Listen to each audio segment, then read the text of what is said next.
Hello, audience. My name is Dalton Mortimer, and I am the Authenticator. And welcome back to A Mystic's Vlogs, a show where we take a relatively serious look at media with explicit fantastical or supernatural elements through a magical, mystical, mythological, folkloric, paranormal, or occultic lens. And in this case, we seem to have ourselves a little bit of a weird one, since under most normal circumstances, I'm used to giving the analysis immediately following the mystical paraphernalia in question being presented for the first time. In this case, though, I'm kind of re-analyzing, considering the topic on the docket for today is the episode in the special features of the Constantine City of Demons DVD known as Constantine the Sorcerer's Occultist. Wherein amidst plenty of character analysis of what Constantine means to them as both a character and an archetype, they also do the magic explained for normies thing. In other words, they do something akin to what this series is designed to do. My problem with it? They packed it to the rafters with a bunch of woo-woo. And, as we all know, I am the Authenticator. And what, pray tell, could an Authenticator be more than someone who cuts out the woo-woo and shoots straight to the point? And let's be fair here. If I am anything in particular, two of those things are a nerd and an occultist. I have been a student of the magic for more than 12 years at this point. And I've been a nerd for even longer than that. And if you're going, my dear creatives and occult expert they hired to advise them on the movie, don't think that I've forgotten about you. You need to shoot straight. Otherwise, you are firmly within the category of why we can't have nice things. And in the event that you are in the category of why we can't have nice things, I, being the impresario of value that I am, the Authenticator, am going to come and gobsmack you upside the head. And yes, I'm aware that given how this is pitched, it might ultimately come down to doctrinal and dogmatic differences between myself and the supposed experts. But they propose themselves as experts, and thus are entirely within range of rebuttal. And I'm also aware that because of how this is framed, it's basically going to be me giving my competing view as to what I think in regards to these topics. And I am fine with that, because I never called myself an expert. I simply state things as I see them and leave it up to the audience who the expert is. Hopefully my views make more sense, and we won't get too bogged down into things here. Getting right into brass tacks, the unfortunate long and short of it is that magic is not a common enough area of study for us to pussyfoot around with these rhetorical gotchas and obfuscations like this. We have to represent magic well, because magic is a rare area of study. To put it another way, if a scientist does science wrong, no one is going to lose faith in the applicability of all science. But given the sheer shortage of magic users in the world today, it is very possible that one magician spouting unnecessary woo-woo is going to turn off a bunch of people to the applicability of magic as a whole. And I will not let that happen. I love magic too much, and more importantly, I love its depictions in media and art too much to allow our representation to be complete gobshite. That's why I don't support unnecessary gobbledygook like the Sandwichgate nonsense. Even while it's technically true, it's still a rhetorical obfuscation and one we don't need. We have to be straightforward. we represent all magic as magicians, and that is the simple truth of it. End of story. That is the sad boat that all of us who study the mystic arts find ourselves in this day and age. Each magician is called on to represent magic, and represent it well, because there simply are not enough of us in the world to play these gobshite rhetorical games. So I don't. I take it upon myself to explain how magic functions so that it's not simply reduced to a deus ex machina, because it being reduced to a deus ex machina not only doesn't help magic, but doesn't help any of the other types of human endeavor either. It doesn't help, surely, that illusionists can play the profession of poisoning the well game, and it doesn't help that we have jackasses like Penn and Teller who, on top of that insult, also take it upon themselves to be skeptics. And of course, there's plenty that still would prefer to see us burnt at the stake. And I simply will not let that happen. I take it upon myself to be straightforward about magic and explain it to the normies, because, in my opinion, no human should be forced to be unaware of a particular kind of knowledge. Not even a particularly rare kind like magic. Magic is for everyone.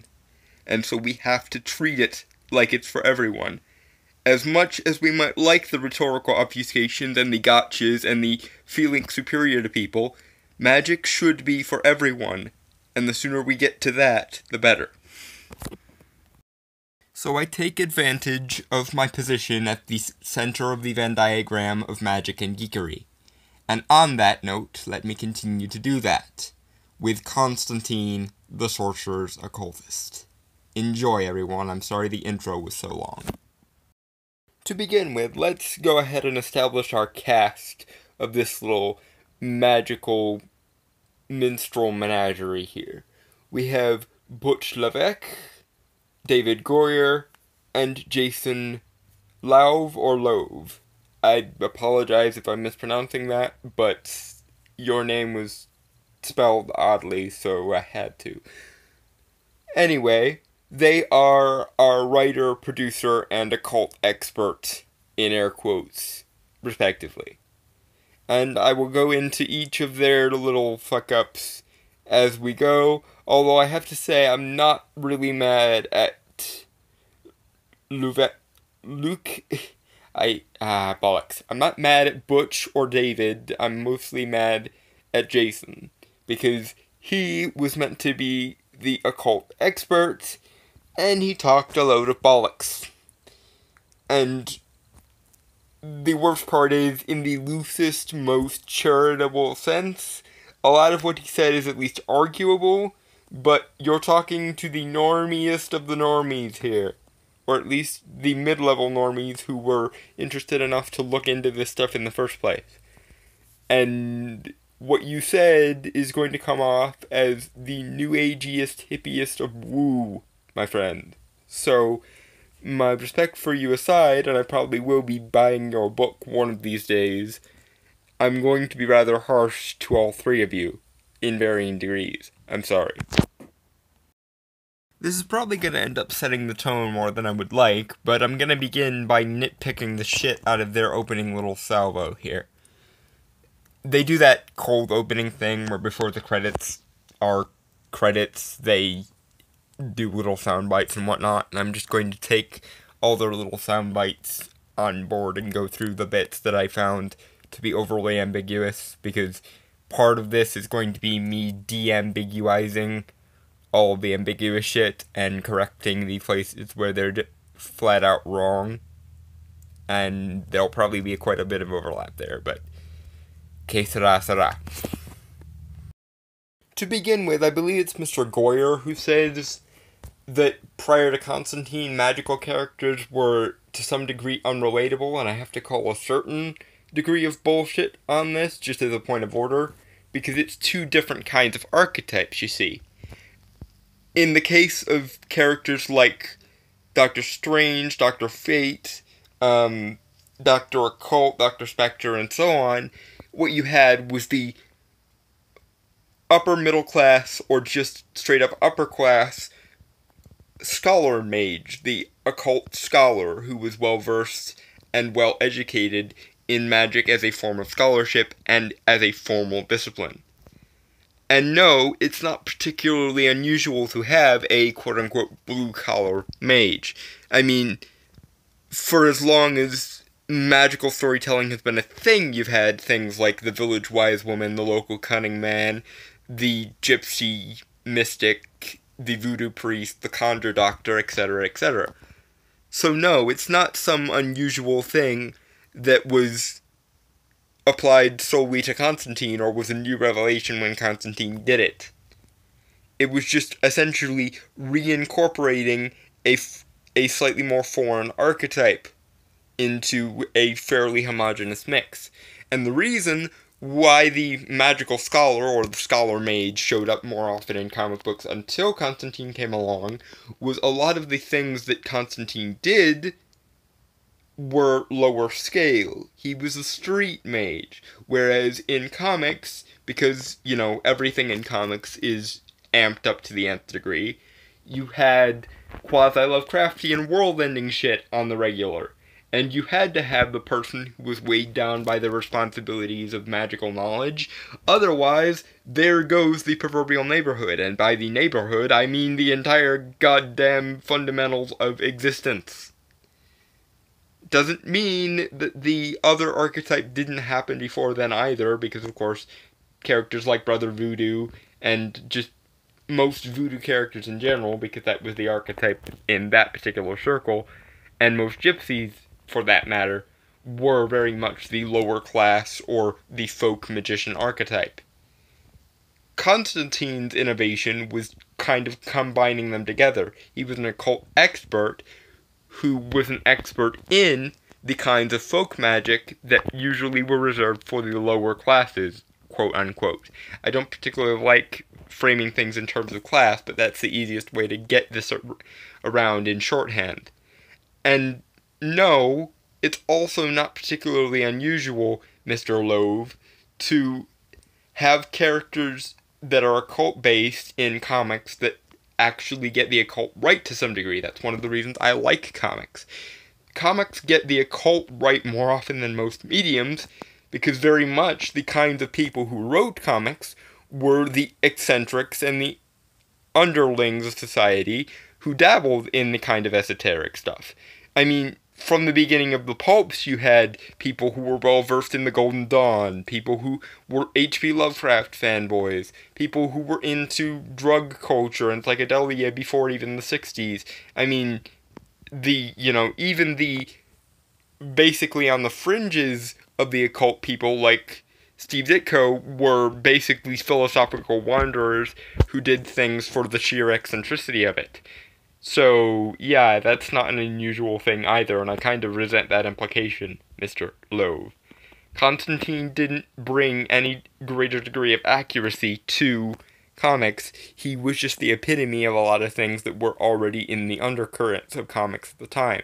And yes, he's notable for being discovered or invented by someone who is actually well versed in the occult, that being Alan Moore, and being written by several people who were more well versed in the occult than a lot of people in comics, because British invasion and occult eccentrics were kind of a hot button item in the 80s and 90s there for a bit. But that's it. Stop trying to treat Constantine like he's a special snowflake. Not only would I tell you to piss off, but I'm fairly certain that he would tell you to piss off as well, and then he would light a cigarette and call you a bunch of wankers. But I don't want to speak for Johnny because we have slight differences there, and if he exists, or if he existed, I would let him speak for himself, as much as he would be willing to, which I imagine would be quite a lot. Woo, sorry. That was long-winded even for me. There was a lot of wrong stuffed into a very tight space there. And, Goodfellas law, it takes 3 minutes to spray shit all over the room, it takes all day to clean up the shit. But anyway, moving on from the opening salvo, Loeb says something which I thought was fairly well put and fairly decent, which is that how someone uses magic tells you a lot of things about them and can be a direct window into the nature of a person. And then he immediately follows it up with something that I consider to be just frankly annoying at this point. Can we, just speaking to the entire magical community for a second, can we lay off the narrative magic, please? Like, it's basically the equivalent of opening up a mathematics textbook and flipping right to the chapter on calculus without going through the entire previous textbook. Yes, narrative magic is extremely powerful, but it is also extremely complex, and you probably shouldn't jump right to it, especially if you're explaining magic to the normies. Narrative magic is to magic what higher level non-Euclidean shit is to a mathematician. And yes, while it is truly a unique and remarkable type of magic, you shouldn't skip right to it, certainly not without the foundation of everything fucking else in magic. And no, I don't appreciate the conflation of magicians and storytellers. Yes, a good magician can be a very good storyteller, and a good storyteller might have the makings of a good magician, but correlation does not equal causation, and it certainly doesn't give any greater insight into the nature of any other magics aside from the very specific kinds of narrative magic that a newbie or a neophyte to the magic shouldn't be dabbling with in the first place. Because narrative magic is extremely precise, extremely power heavy, and extremely, extremely difficult to get going if you don't have a decent foundation in the fundamentals of life energy manipulation first. Can we please move on from this? I appreciate it as a rhetorical device, but that's all it's good for as a rhetorical device, unless you're talking to other magicians, which you shouldn't be if you're in this documentary, because this is for the normies, or at least the second tier of normies that are willing to look into this shit, as I've stated before. Okay. Wow, I've already gotten a lot angrier than I expected to. But, moving on.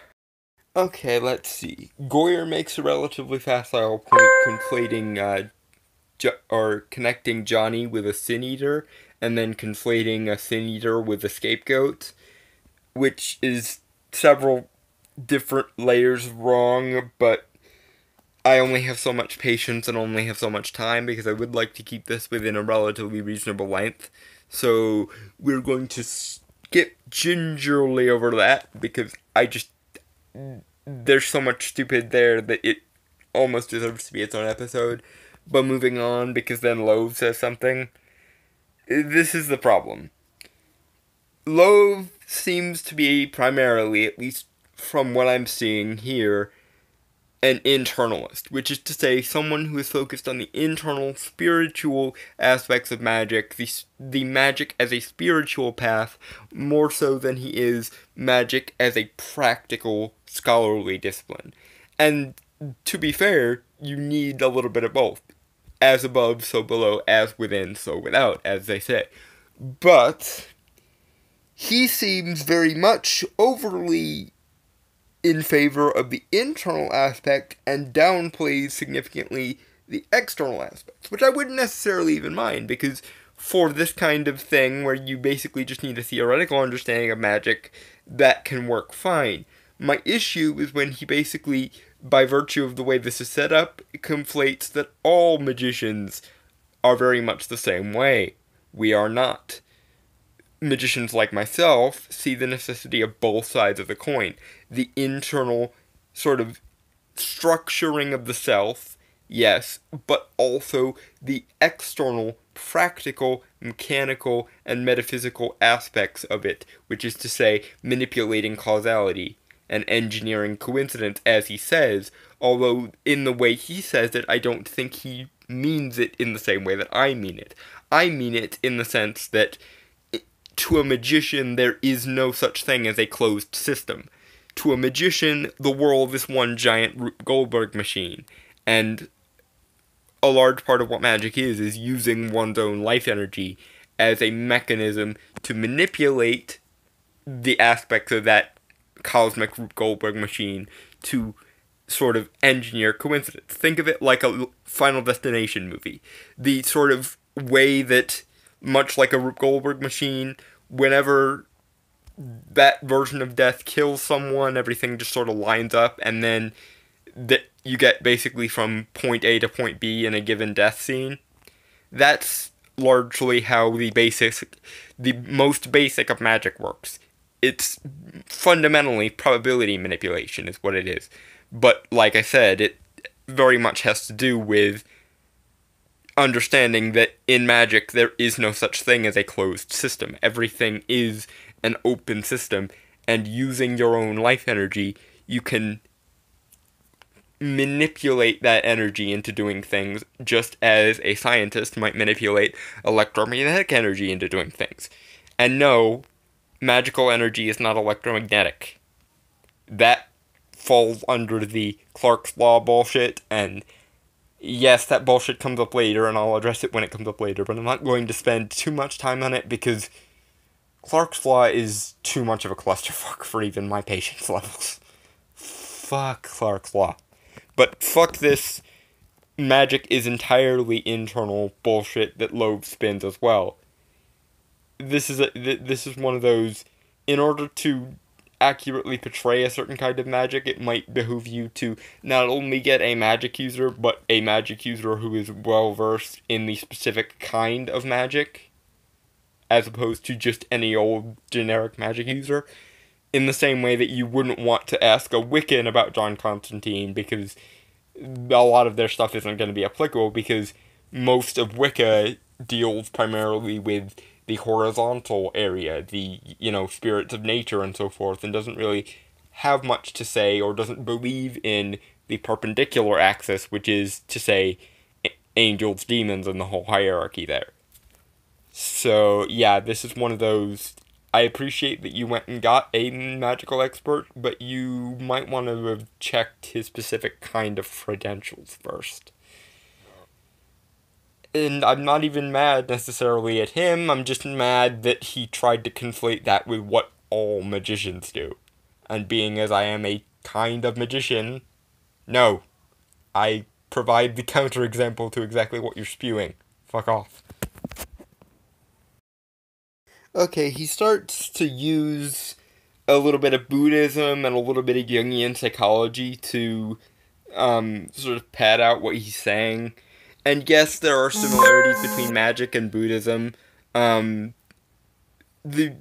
easiest way I can go about it is to say that Buddhism uses the same forces as most systems of magic, but uses them for passive, abstract goals, like, enlightenment and spirituality and all that jazz. Magic is when you use the same sort of mechanisms, but you use them for practical, causal, manipulative purposes. And the whole... I'm not necessarily opposed to Jungian psychology, especially when you get into the higher echelons of magic, but to use that as a starting point rather than an ending point not only cheapens out exactly the kind of folk magic that a character like Constantine uses, but also basically pushes you into the proverbial deep end of magical thinking without founding it in anything practical. And no. And then he gets into sigils, and I might, in fact, have a brain aneurysm over this shit. Sigh. In we go. For starters, he says that a sigil is the most basic kind of magic, which... What mechanisms are you looking into, my dude? Because sigil magic is actually quite complicated, and you probably should do at least 1 year's worth of, hedge magic and that sort of thing before you even remotely try to get into sigils. And then he makes up some kind of woo-woo about condensing a desire and how that relates to Jungian psychology again. And no, the point of a sigil is not to affect the magician, but to affect the world that the magician wants to implant his energies into. A sigil essentially functions in the same way that a circuit board does. You pass energy through it, and by the way it's shaped and by the materials it's made of and so on and so forth, it alters that energy. It steps it up or focuses it or changes its structure in some significant sense. That's how a sigil worked, and that's also how most talismans work. That's, consecration is basically the magical equivalent of electroplating jewelry, more or less, to put it that way. And I just want to go ahead and make a little bit of a disclaimer there. That was an analogy. It's in no way meant to be a one-to-one thing, because, as I said, conflating magic and science is facile and fallacious, and you should never do it. But if I'm explaining something that people don't have any knowledge of, it's probably better to do it through a mechanism they've, already heard of. That's simply why I use that analogy. But the point is, it's a more substantive analogy than the one he was making with the Jungian psychology bullshit. And that's, per the moment, all I care about. Disclaimer over. Okay, anyway, Love goes on, and he once again says something in keeping with his internalist, quasi-Jungian psychological babble thing that kind of annoys me. Namely, rituals are not metaphor. They are practical. Essentially, a ritual is analogous to a clockwork machine. You funnel your energy into it, and that energy is altered in some way. Yes, a significant proportion of ritual is making the person's or the main source's energy more efficient, which carries back into his internal thing. But there's also an external element. You're only looking at half of the issue here, and this annoys me. And no, ritual implements are not, at least not primarily, they can be partially, but not primarily, metaphorical. The reason why rituals use daggers and wands and so forth is because those are functional necessities to the fundamentals of ritual. And yes, you can alter a ritual if you know the fundamentals of how it works, or you're good enough at manipulating your own energy to not require certain aspects for ritual, but that's a level that you shouldn't... Your basic goal here should be to be explaining the most fundamental aspects of magic. And yes, you can cheat a little bit if you are good at magic, in the same way you might be able to find ways to shortcut engineering if you're very good at engineering. But you really do have to start from the get-go here. And from the get-go, ritual implements are, for the most part, practical in nature and only partially metaphorical or internally based. Because part of it is altering yourself to make your energy more efficient, and part of it is then manipulating that energy into a form that will get the thing you need accomplished in a fundamental mechanical way. That's that. Rituals aren't metaphorical. Fuck off. And even if they are part metaphorical, they're only part metaphorical in the sense that, the mind responds occasionally to metaphor.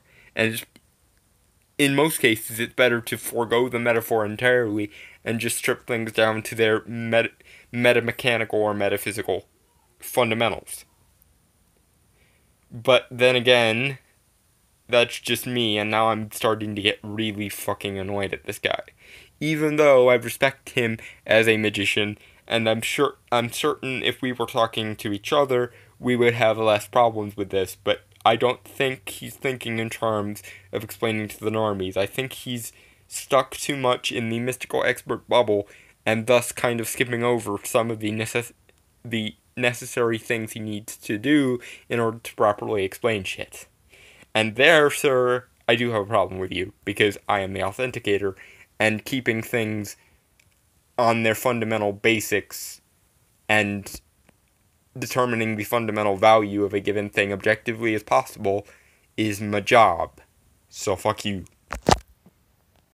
Okay, Love almost says something arguable when he starts going on about how ritual is like a programming language. As I myself have often said, in order to master magic, you need to not think science, but to think mathematics. He fucks it up, though, by saying that it's a programming language for the magician's own consciousness. No, it's a programming language for the magician's consciousness and also the rest of reality. It's essentially controlling or manipulating the scientific aspects of reality via aspects of reality that are not scientific. It's essentially hacking into the fundamentals of reality. I can't believe I'm going to say this, but the Doctor Strange movie from 2016 actually did a better job of explaining this and comparing magic to programming than this guy does, and he's supposed to be an actual occultist. What in the actual fuck? Incredibly long story short, this is what I'm saying. If you want to make an analogy for where science and magic intersect, fine. I will give you the basics of it in the cleanest way I possibly can and in the most technical language I possibly can without delving too deep into abstract woo-woo. A courtesy that other people, for whatever reason, simply don't or can't want to do, for whatever reason. Magic begins at the intersection of four things: Platonic and Pythagorean mathematical realism, noetics, parapsychology, and higher dimensional mathematics. That is the beginnings of magic. If you need to analogize it through science, use parapsychology and noetics, not quantum physics or neurochemistry. Please, for the love of God. Not only for the sake of magic, but also for the sake of science. Yes, I'm aware that I'm firmly on Team Magic, and so it might seem odd that I have respect for science as well. But I do. I just prefer that science not eat all of reality, or not encompass all of reality, and that we acknowledge things that don't belong in it, or sets of forces that don't belong in it, those being magical forces. They are two distinct sets of forces, magic and science. They occupy the same universe, so there is some circumstantial overlap, but they are two distinct and separate sets of forces, and should be two distinct and separate sets of forces. Now, for the sake of science, I will say that science does not require magic to make quantum physics or neurochemistry work. And more importantly, in my case, magic does not require science's approval to do these things either. Stop using neurochemistry as an example. If you need an example to analogize magic to scientists, use parapsychology and noetics. It is the manipulation of life energy, or if you like to put it in a more technical terminology, organovital or organosubtle energy, which is to say the non-electromagnetic variety of life energy, which is also not kinetic, through rationalistic, mathematically realistic, Platonic, Pythagorean, or abstract means. Done. Can we move on now? Okay, yeah, I realize I probably oversimplified like a motherfucker there on both sides, both the scientific side and the magical side, but do keep in mind that I said magic begins at the intersection of Platonic and Pythagorean mathematical realism, noetics, parapsychology, and higher dimensional mathematics, and is the manipulation of organosubtle or organovital energy, which is to say non-electromagnetic life energy. I did not say it ended there, I just said that is the beginning of it there. In other words, imagine a Venn diagram. One bubble is Platonic mathematical realism, another bubble might be Pythagorean mathematical realism, another bubble might be higher dimensional mathematics, another bubble might be parapsychology, another bubble might be noetics. And at some point in there you would have to create a bubble for the manipulation of non-electromagnetic life energy. At the intersection of those bubbles, at the point of overlap of that Venn diagram, that is where magic begins. It doesn't end there, but that is the spark, the ignis of the fire that is magical energy, and magic as a practice and a area of study, and so on and so forth. And I apologize for oversimplifying there, but my point was to cut out the abstract woo-woo and the rhetorical devices and get down to as far as brass tacks as we could possibly go. And the area of crossover between magic and science without giving one or the other too much weight in either direction is a bit difficult, so I had to oversimplify it slightly. Sorry, but it is what it is. And I think that covered just about everything that I talked about how magic wasn't neurological, so that's done and dusted. I talked about how combining quantum physics and magic for the sake of woo-woo was bullshit, and that we should stop doing it, and that noetics and parapsychology were probably better mainstays or analogies. So I think, all things considered, I'm done. There's some more talk about Constantine as a character from Butch and David, and most of what they say I found that I mostly agreed with. There was some talk about how he was analogous to a trickster, whereas I would say he's more analogous to a wanderer type. And yes, sometimes the trickster and the wanderer are... There's overlap there, so I can see why they would make that mistake. But the thing about a trickster is a trickster typically is the proverbial smartest guy in the room. Johnny, rest his soul, is a dabbler par excellence. He's not the demon in the Devil and Daniel Webster story. He's Daniel Webster in that story.